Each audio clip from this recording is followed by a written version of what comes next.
This channel does not promote any violent, harmful, or illegal activities. All content provided by this channel is meant for an educational purpose only. 3 মাস আগে অবধিও যে কাজ প্রায় অসম্ভব বলে মনে হয়েছিল, যা কেবল একটা দিবা স্বপ্ন ছাড়া আর কিছুই ছিল না, এখন যেন সেটাই বাস্তবে পরিণত হতে চলেছে। United league of Arakan ULA এবং তাদের সামরিক শাখা আরাকান আর্মির দাপটে এবার ভারতের সীমান্তে নতুন দেশ জন্ম নিতে পারে বলে আশঙ্কা। স্বাধীনতা অর্জনের লক্ষ্যে প্রতিদিন এক পা করে এগিয়ে চলেছেন তারা। আরাকান আর্মি ইতিমধ্যেই মায়ানমারের ইউনিয়নের রাখাইন প্রদেশ, আগের নাম আরাকান, রাজ্যের 18টি শহরের মধ্যে 15টি দখল করে নিয়েছে। প্রতিবেশী দেশ বাংলাদেশের সঙ্গে মায়ানমারের 300 কিলোমিটার সীমান্তবর্তী এলাকাও এখন সেই বাহিনীর দখলে।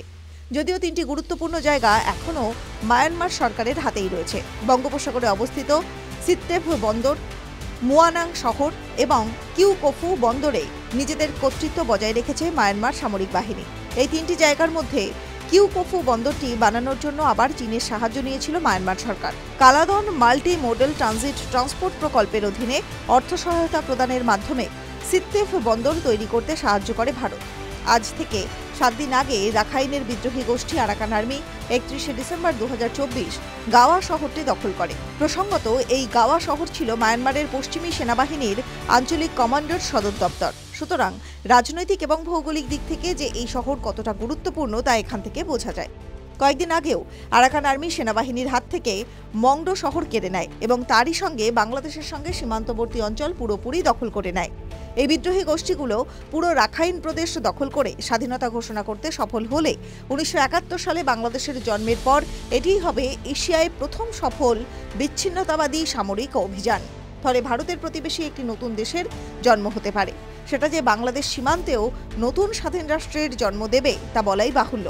রাখাইন প্রদেশের বেশিরভাগ অংশ এবং কৌশলগত চীনা রাষ্ট্রীয় শহর পালেতোয়ার উপর নিজেদের নিয়ন্ত্রণ প্রতিষ্ঠার পর United league of Arakan military সামরিক জুন্টার সঙ্গে আলোচনায় বসতে রাজি হয়েছে। উভয় পক্ষই চীনের নেতৃত্বে হওয়া হাঙ্গাই চুক্তি নিয়েও কথা বলতে সম্মত হয়েছে। 2024 সালে হওয়া এই চুক্তির মূল বক্তব্য ছিল সশস্ত্র অভিযানের বদলে রাজনৈতিক আলোচনার মাধ্যমে বর্তমান অভ্যন্তরীণ সমস্যাগুলির সমাধান করা। ইউনাইটেড লিগ অফ আরাকান আগে একটি বিবৃতিতে এই সমস্যার সমাধানের ক্ষেত্রে অন্যান্য দেশগুলির সমর্থনের বিষয়টিও উল্লেখ করেছে। সেই বিবৃতিতে ইউনাইটেড লিগ অফ আরাকান চীনা ভাষাতেও সেই বিবৃতি জারি করে। রাখাইন প্রদেশে ভারত ও চীনের মতো দেশগুলির বিদেশি বিনিয়োগের বিষয়টি সুরক্ষিত এবং নিশ্চিত করতেও তৎপর Arakan army. TV9 Bangla digital.